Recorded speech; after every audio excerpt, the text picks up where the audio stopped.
Hello guys, and welcome to TUPAN. My name is Austin. So today we're going to be talking about the resistance and support in Ethereum. Resistance and support in Ethereum. Like I told you guys, that when we break the resistance on Ethereum, we're going to be going all the way up. Like we see, Ethereum has formed a triple bottom, not even a double bottom here, and then another one here, for another one here, then another one here. So if we are able to break the resistance, which is up here, we're going to be going all the way up. I always say that Ethereum is going to be do the highest pump for this year, and we will see what happened right here when Ethereum broke this triple bottom here. You see, the sad thing is about to happen here. Another triple bottom is here, another triple bottom was here. So you see, when Ethereum broke this triple bottom here, it went all the way up, all the way up, all the way up. See, Ethereum went as up as $3,600 when Ethereum broke, and it retest without taking much time. Ethereum retested back to another all-time high, which was around $4,800.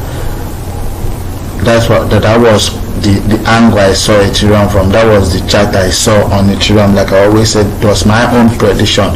Like we see, Ethereum has formed another triple bottom here. So if Ethereum is able to break this resistance here, like we did, like it happens yesterday, Ethereum did the highest pump yesterday. Ethereum went from 1,100 to 1,300 and something dollar, to 1,350 something dollar. Bitcoin was not able to cross $22,000, and BNB as well. BNB did well as well. So let's take a look at the Bitcoin chart, and then we're going to jump all the way into what is happening on the Bitcoin chart.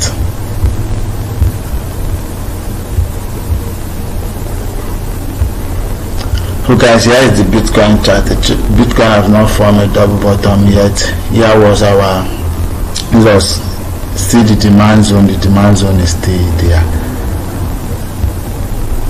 Sorry, the supply zone is still as it was. Here is supply zone. Supply zone is still the way it was. That means Bitcoin has not really done well like Ethereum has done. Ethereum has done massively well. Like from the point Ethereum took out from, it has done massively well, and Bitcoin has not been able to break the previous demand zone or the previous supply zone. Bitcoin has not been able to break the previous supply zone. So if Bitcoin should retest back to this previous demand zone, that means Ethereum will drop. But I don't think it will. I think if Ethereum keep blowing up, Bitcoin might as well keep blowing up. But once we cross this 22,000 supply zone, yeah, that means Bitcoin will go up as high as 26, 28, and previous obviously goes to $30,000. The case might be. So let's take a look at, this is 1 hour time frame. Let's take a look at 4 hour time frame on Bitcoin. Let's take a look at 4 hour time frame on Bitcoin and see what is. Here is the 4 hour time frame, guys. Like I said, I won't say Bitcoin has formed a triple bottom.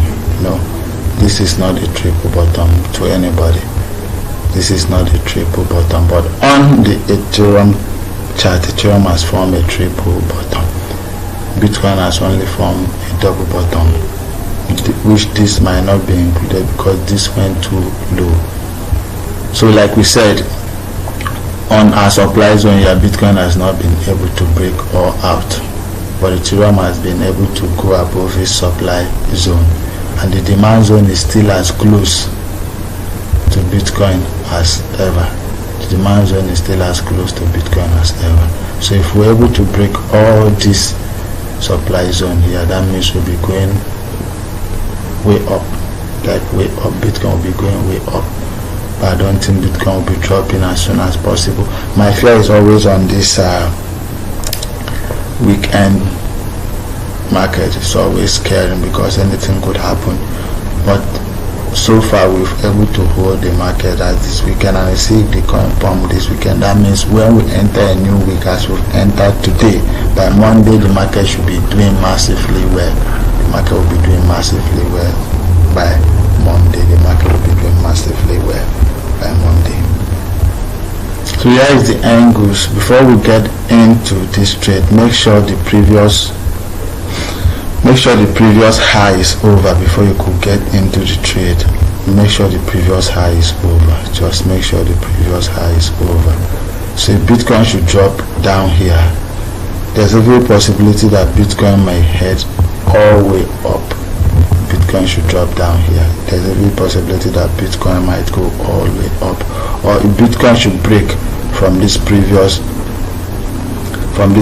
supply zone here, there's a good possibility that Bitcoin will be heading to 28,000 if it should break from that previous supply zone there. And another zone is still up here, you see, and another zone is still up here, which may take Bitcoin to 40 something thousand. So let's see how it goes, and let's check the total market cap of crypto. It has gone all the way from 912 billion up to 950 something billion. So let's take a look at that. So guys, this is the total market cap of cryptocurrency. You could see it's still in our demand zone here. You see, it's still in our supply zone. The market has not been able to break. Remember, this frame here to signify our supply zone. This frame here signifies our supply zone.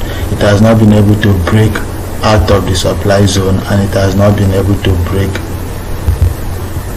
below the supply zone. So it is still circling around our supply and demand zone here. So probably if Bitcoin should break above this, that means we'll be heading to $1 trillion, because it will be approaching 980 something billion, and then when it crosses, it's going to head us to $1 trillion. That will be all for now, guys. That will be all for now.